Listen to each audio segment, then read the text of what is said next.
예, 오늘 말씀은 창세기 4장입니다. 창세기 4장 1절부터 15절까지 카인과 아벨, 카인과 아벨에서 최초의 살인이 벌어지는 그러한 상황입니다.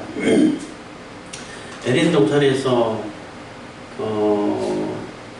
하나님과 아담과 하와가 있고 각종 짐승들이 있고 할 때는 그 통치가 관계 통치가 이루어졌다고 말할 수 있어요.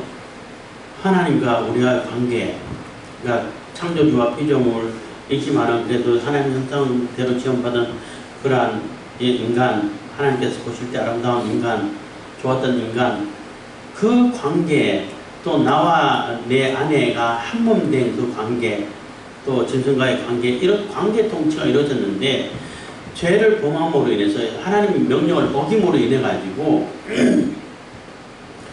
관계 통치에서 힘의 통치로 바뀌어버렸다는 얘기예요. 굉장히 비참하고 뭐 좀 처절하고 좀 그 자체가 이미 이게 형벌이 되어버리는 그러한 상황으로 바뀌어버렸는데 4장부터는 그 관계 통치에서 힘의 통치로 바뀐 그 결과가 이제 나타나는 그러한 모습이라고 볼 수 있어요.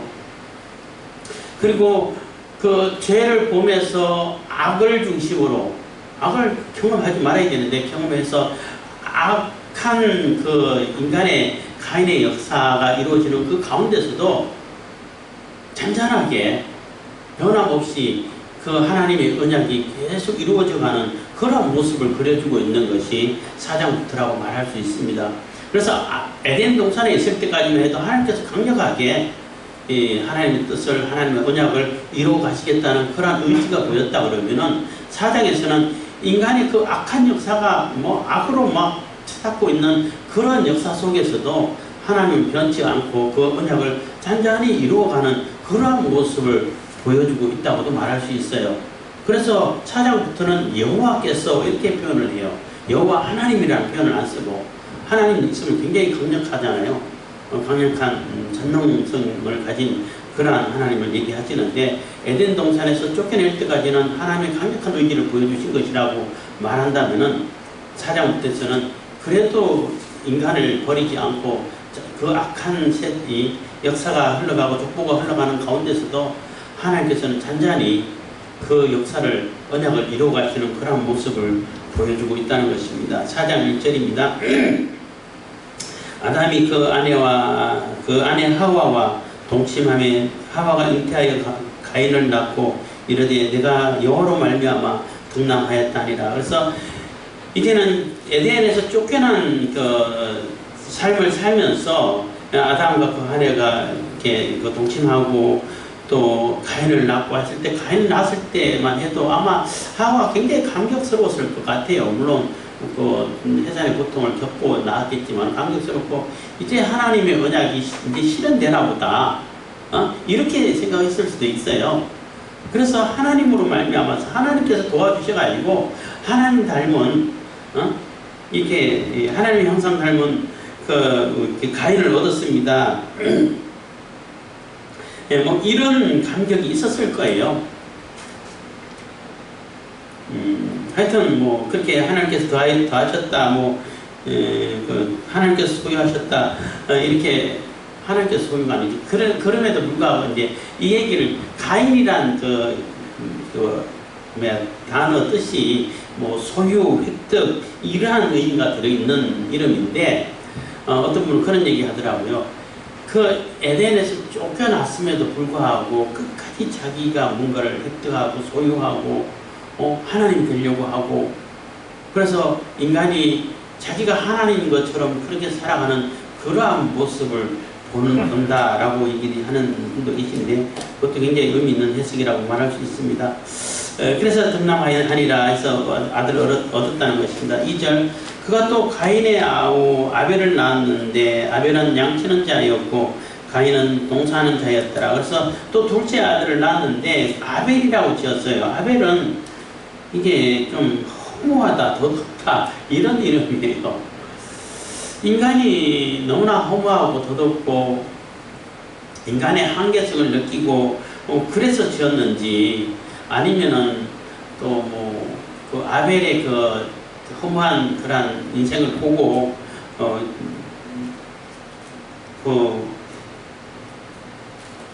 그러니까 역사가가 뭐 이렇게 뭐 이름을 지어줬는지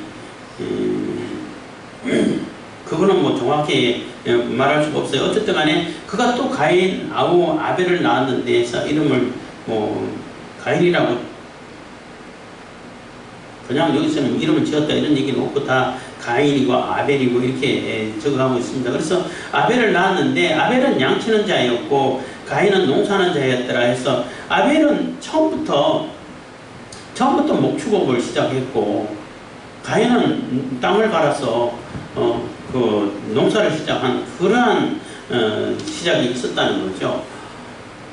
그래서 뭐 점점 사람이 진화론 쪽에서 보면은 뭐 열매를 따먹고 에덴 동산에 있을 때는 열매 따먹은 거 맞죠? 열매를 따먹고 했다 서서히 하다가 조금 뭐 이렇게 진화돼 가지고 이렇게 설명하는데 에덴 동산 밖에 나와가지고 처음부터 이미 그 농사를 지었고 또 양을 치고 했다는 것입니다. 그래서 세월이 지난 후에 3절입니다. 세월이 지났던 얘기는 어느 정도 시간이 지난다. 그래서 그 농사를 지어서 이렇게 소득이 있을 고시기 한 뭐 절기가 지났다라고 볼 수도 있죠. 양들이 이렇게 새끼를 낳아가지고 좀 자라가고 이런 상태가 됐다고 볼 수 있습니다. 지난 후에 가인은 땅의 소산으로 제물을 삼아 여호와께 드렸고 아벨은 자기도 양의 첫 새끼와 그 기름으로 드렸더니 여호와께서 아벨과 그 제물을 연락하셨으나 가인과 그 제물은 연락하지 아니하신지라 가인이 심히 분하여 안색이 변하니 해서 가인과 아벨의 그 제사가 문제가 된 거죠. 제사만 사람들이 얘기를 하는데 사실 제사만 문제가 된 건 아니에요. 제물만 문제가 된 것이 아니에요. 또 어떤 분들은 뭐 가인의 제물을 왜 하나님께서 안 받아주셨을까? 아벨은 받으시고 해서 아벨은 양을 잡아서 피해 제사를 드렸기 때문에 받아주셨고 가인은 뭐 땅의 소산으로 드렸기 때문에 피해 제사가 아니기 때문에 받아주지 않았다 이렇게 해석하는 사람인데 그거는 조금 안 맞는 것 같아요. 왜냐하면은 곡식으로 제사 드리는 소재도 있거든요. 하나님께서 받아주셔요. 근데 이 구절들을 잘 살펴보면은 그 힌트가 있다는 겁니다. 그러니까 세월이 지난 후에 가인은 3절 땅의 소산으로 제물을 삼아 여호와께 드렸고 땅의 소산으로 그냥 하나님께 제물을 드렸다는 거예요. 얘기는 굉장히 형식적이라는 거죠. 하나님께 그냥 제사만 드리면 돼 하는 그러한 이미지가 뉘앙스가 느껴지는 거죠. 대신에 아벨은 자기도 양의 첫 새끼 또 그 기름은 아주 좋은 것, 뭐 이렇게 표현할 수 있는데 굉장히 하나님께 드려지는 자세가 다르죠. 가인하고 달라요. 가인은 그냥 땅의 소산으로 이렇게 하면 되겠지 뭐.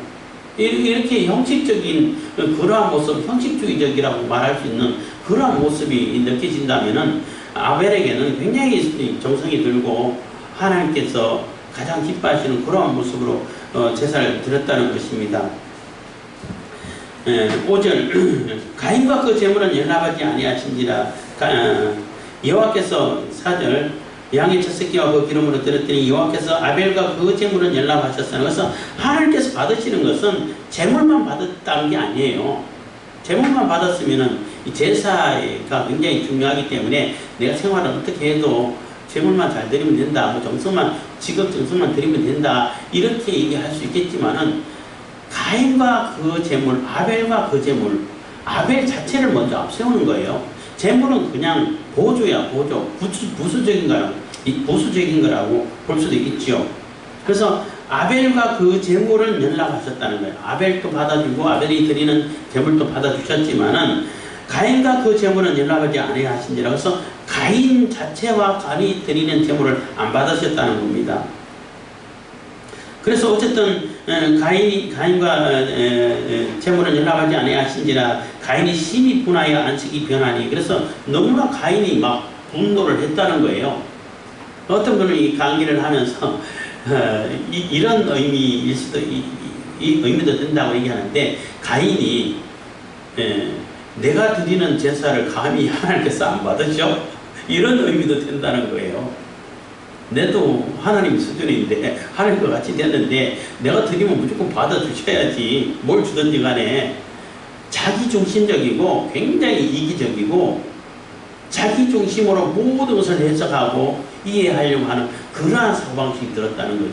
심지어는 하나님조차도 내가 중심이 돼가지고 하나님이 보여주고 내가 이렇게 하면 해주셔야지, 내가 드리면 받아주셔야지, 내가 달라면 주셔야지, 이렇게 자기 중심으로 자기가 모든 것을 통제하고 관리하고 하려고 했다. 그런 사고방식이 들었다라고 설명을 하는 것도 들었는데 굉장히 그것도 의미가 있죠.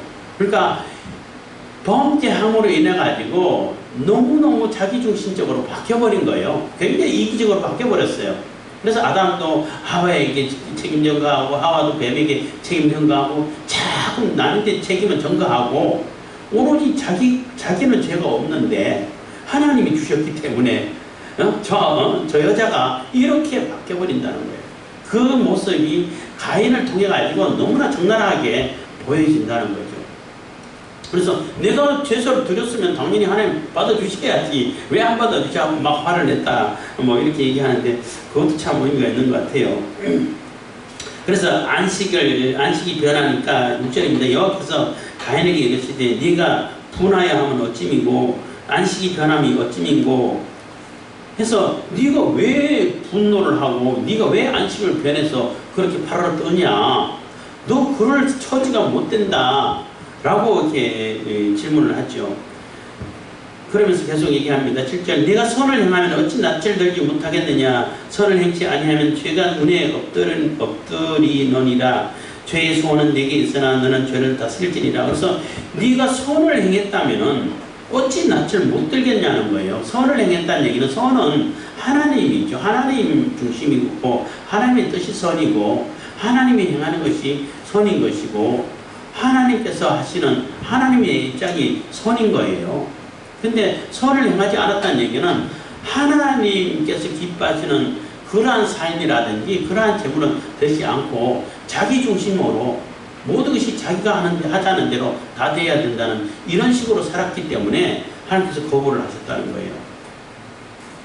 그래서 이 예배도 중요하고 제사도 중요하지만은 더 중요한 것은 삶이라는 거예요. 삶. 아벨과 그 제사예요. 가인과 그 제사예요. 그래서 내가 예배만 드리면 돼, 제사만 드리면 다 될 거야 라고 했던 것이 이스라엘 백성들의 모습이었잖아요. 그래서 결국은 바벨론 포로가 되고 성전도 다 무너져 버리고 이렇게 돼버렸는데 그게 가장 큰 착각이라는 거죠. 우리 신앙인들 중에 믿음 가진 자 중에서 예배만 지성을 드리면은 다 돼. 근데 하나님 그걸 기뻐하지 않으신다는 거죠. 물론 예배를 허술하게 드리라는 얘기 아니에요. 예배 정성껏 드려야죠. 근데 그 삶이 없으면은 아무리 예배가 지성을 드린다 하더라도 정성이 있다 하더라도 안 받아주신다는 거예요. 예를 든다면은 몰래에게 몰래 구상을 숨기는 사람들은 자기 자식을 그 몰래 신에게 태워서 죽인다고, 그래서 드린다고. 자기 자식만큼 그것도 맡아들 만큼 귀중한 존재가 어디 있어요? 얼마나 지극정성을 드려요? 어마어마한 정성이죠. 자기 아들을 잡아서 아이고 참 말도 안 되는 거잖아요. 근데 가장 소중하단 말이에요. 가장 소중한 것을 내가 신께 드리는데 신은 내게 더 많은 것을 해주셔야지. 이게 공식이 성립되잖아요. 그런데 하나님은 아무리 그런 지극정성을 하더라도 가정에 여기신다는 거예요. 안 받아주신다는 거죠. 네 삶이 하나님께서 기뻐하시는 선한 삶이 아니면은 하나님의 뜻을 따르는 그러한 선이 아니면은 선한 삶이 아니면은 안 받아주신다는 거예요. 아무리 제사를 거창하게 드려도 그게 중요한 거예요. 그래서 내가 선을 행하고 내가 그 하나님의 뜻을 따라서 살면서 하나님께 감사 예배 드리고 하나님께 제사 드릴 때 하나님께 그걸 기뻐 받으시는 것이지 내 삶은 엉망이야. 그래서 이스라엘 백성들도 막 지 마음대로 살았잖아요. 뭐 착취하고 뭐 억울한 사람들 만들고 자기 마음에 안 들면 다 죽이고 그래서 가진 피를 다 흘려놓고 하나님께 제사 아주 뭐 값비싼 것으로 좋은 것으로 제사를 드려요. 내가 하나님께 뭐 못 드린 게 어디 있어요. 제사 다 드려줬잖아요. 이런다고.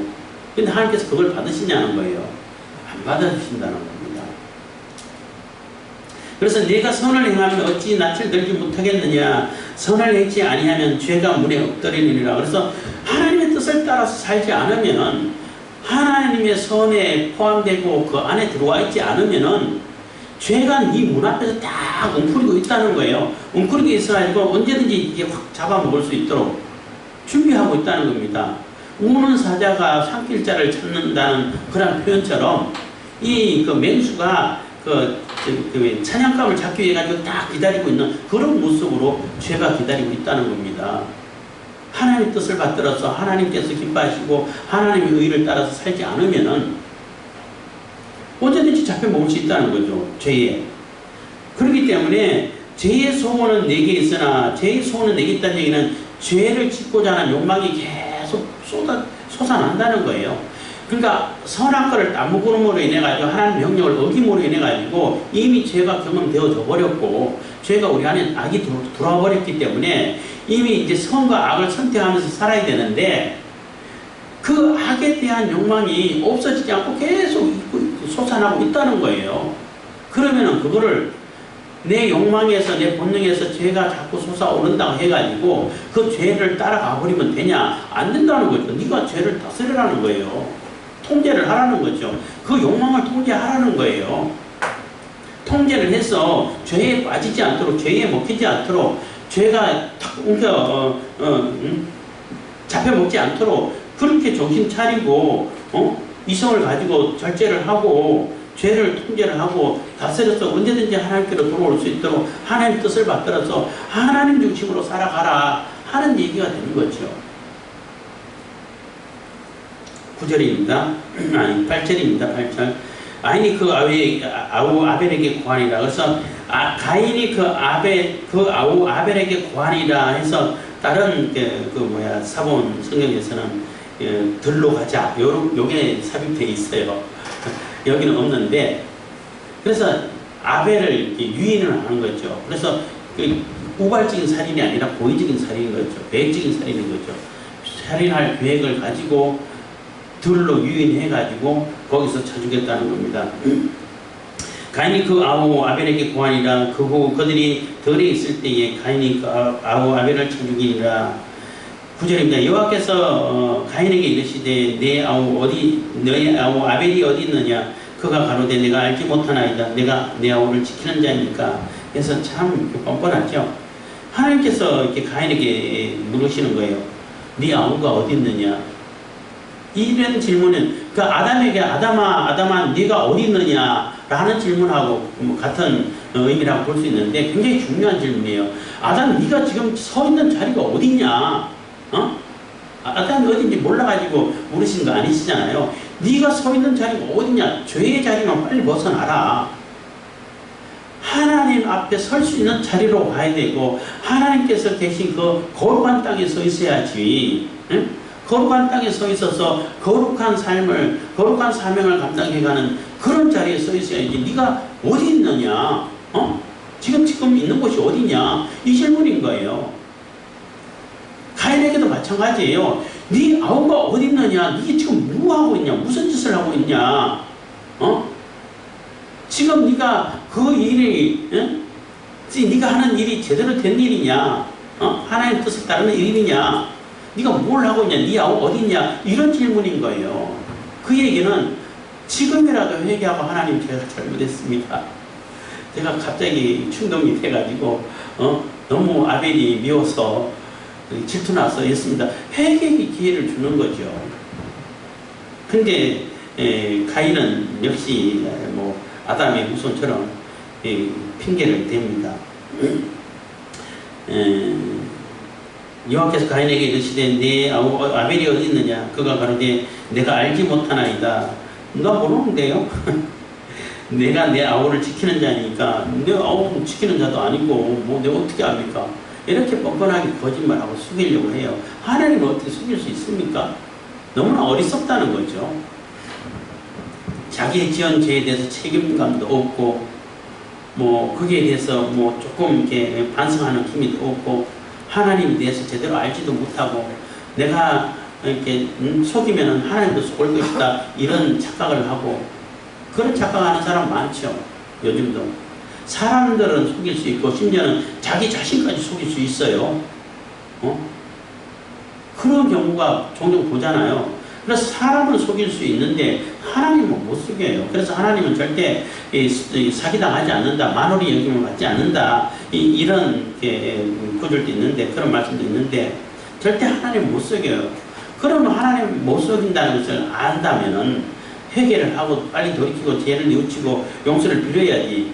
근데 이 가인은 하나님도 속일 수 있다라고 생각하고 내가 뭐 모릅니다. 내가 뭐 내 아우를 지키는 자니까 하고 뻔뻔스럽게 얘기하는 겁니다. 그게 가인이 아벨을 쳐 죽였잖아요. 그게 힘의 통치가 되는 거예요. 내 마음에 안 들면은 힘으로 그냥 죽이고 제압하고 내 마음대로 살 거야. 이러한 정말로 비참하고 너무나 안타까운 그런 상황이 이제는 실현이 되고 그 역사가 시작이 되어버렸다는 겁니다. 9절입니다. 10절입니다. 가라사대 네가 무엇을 하였느냐? 내 아우의 핏소리가 땅에서부터 내게 호소하느니라. 그래서 네가 뭐 했냐? 네 아우의 핏소리가 아벨의 핏소리가 땅에서 여기까지 호소를 하고 있다. 부르짖고 있다. 그런데 내가 모를 것 같아? 그래서 이제 하나님께서 이제 판결을 내립니다. 심판을 내립니다. 11절 땅이 그 입을 벌려 내 손에서부터 내 아우의 피를 받았은지요 내가 땅에서 저주를 받으리니. 그래서 너 아우의 피를 땅에 쏟았기 때문에 땅이 너로 인해서 저주를 받았어.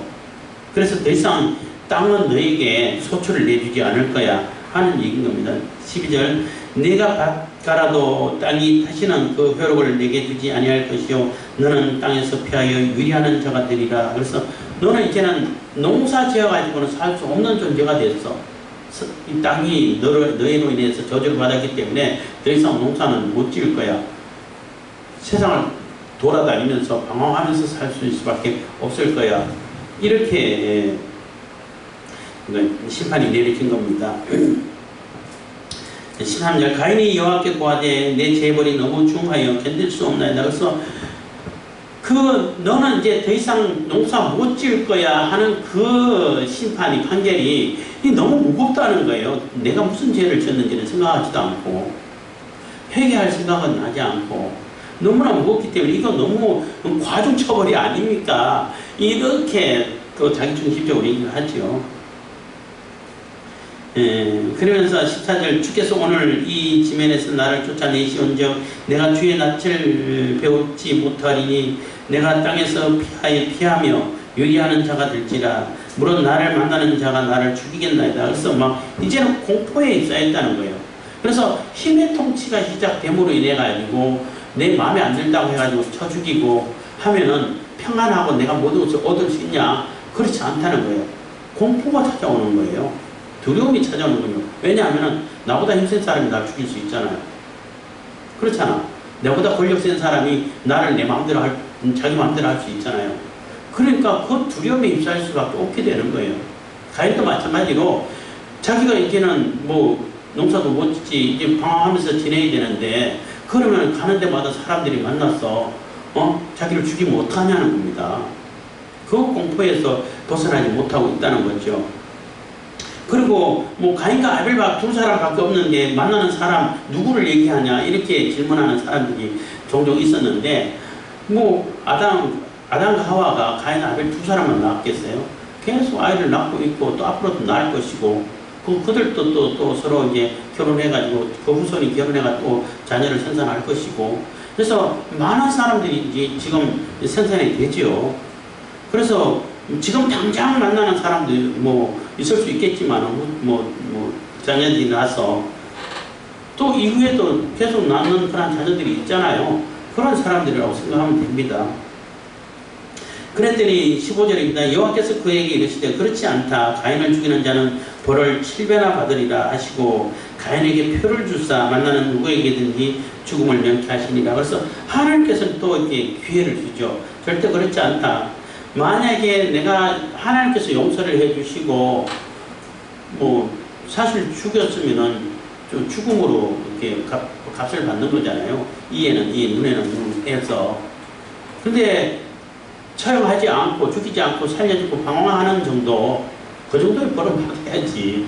그 정도는 감안해야죠. 사람을 죽였는데. 그렇게 했는데 그게 너무 억울하고 너무 무겁다. 억울하다는 말은 안 했지만 너무 무겁다. 이렇게 하니까 돌아다니면서 사람 만나면 나 죽일 거다 했더니 절대 그렇지 않다. 하나님이 판결해가지고 정하는 것이지, 하나님을 대신해가지고 자기가 마음대로 하나님 허락도 없이 보복을 하고 심판을 행하면 자기가 하나님이라는 뜻이잖아요. 그거는 하나님께서 더 엄중하게 처벌하겠다는 거예요. 하나님이 이미 판결을 해가지고 이렇게 결정해가지고 이렇게 풀어주고 이렇게 허락을 해주고 이 정도 처벌하고 이제 면하게 했는데, 그거 상관없이 자기가 하나님 것처럼 그 가인을 죽이고 심판하게 되면은 하나님을 자기가 하나님이라는 얘기밖에 안 되잖아요. 그럼 그 사람에게는 더 엄중하게 철저하게 심판하시겠다는 겁니다. 그래서 이게 보복은, 원수 갚는 것은 하나님께 맡기라고 얘기를 하잖아요. 하나님의 소관이라는 얘기예요. 그래서 절대 그렇지 않고 사람들이 함부로 하나님의 권세를 행사를 해가지고 지 마음대로 판결해가지고 지 마음대로 보복을 하고 하게 되면은 엄중하게 처벌하겠다라고 이렇게 굉장히 엄중하게 단호하게 하나님께서 말씀해 주시죠. 그리고 여기 중요한 거예요. 표를 주셨다는 거예요. 가인에게 표를 주사 만나는 누구에게든지 죽음을 명쾌하니라 해서 이 표가 굉장히 중요해요. 무슨 표를 줬는지 잘 모르죠. 뭐 어떤 사람이 이마에 뭘 새겼다 이렇게 하는데 그렇지는 않은 것 같고, 하나님께서 구원의 표를 주셨다는 거예요. 이게 예수 그리스도를 상징한다고 말할 수도 있는데, 너는 이게 죽을 수밖에 없는 죄인이지만은 그래도 용서해서 구원받을 수 있는 길을 열어줄 거야. 그러니까 그 표를 가지고 하나님을 믿고 하나님 안으로 들어와서 살아 하는 얘기가 되는 거예요. 그러면 사람들이 절대 죽이지 못할 것이다. 그래서 예수 그리스도를 영접하고 생명을 영생을 얻은 자들은 뭐 한 트럭도 이렇게 해를 가지 못한다, 이런 보험세 편도 있잖아요. 그 생명은 어떻게 훼손할 수 없다는 거예요. 우리가 얻은 영생은. 그것처럼 하나님께서 표를 주셔가지고 건져준 그 사람들은 누구도 건들 수 없는 그러한 존재가 된다는 거예요. 뭐 심지어는 우리 육신을 감옥에 가두고 고문하고 죽이고 한다 할지라도, 육신을 죽일 수 있어도 그 영생은 빼앗을 수 없다는 거죠. 그런 메시지를 주고 있는 거예요. 그래서 가인이 네가 하나님 안에 들어와서 그렇게 살게 되면은 구원의 길이 있을 거야 하고 표를 주셨는데, 이제 너무 길어서 이제 15절까지 잘랐는데, 16절에 보면은 가인이 여호와 앞을 떠나 나가 에덴 동편 롯 땅에 가더라 해서, 근데 그 가인은 그 하나님을 못 믿고 하나님이 보호하신과 지켜주신 그 하나님 표를 못 믿고 믿지 못하고 하나님을 떠나버렸다는 얘기예요. 그러면은 구원받을 길이 없어요. 그렇기 때문에 하나님께서는 가인이라 할지라도 죄에 물들어가지고 죄의 지배를 받으면서 폭력을 행사하고 힘의 지배가 난무해가는 그러한 역사가 이제 시작돼서 그러한 족보가 흘러가고 역사가 흘러가는 가운데서도 하나님 자꾸 구원의 메시지를 주고 있는 거예요. 구원의 메시지를 주어가지고 구원이 될 수 있도록, 내가 구원할 수 있다는 것을 계속 언약의 하나님의 모습을 보여주고 있죠. 그래서 여호와께서 이렇게 표현을 쓰는 겁니다. 그렇지만 사람들은 하나님을 떠나서 계속 자기의 죄된 길로 가버리죠. 그러니까 할 수 없이 셋을 다시 아벨을 대신해서 주시기도 하고 그러죠.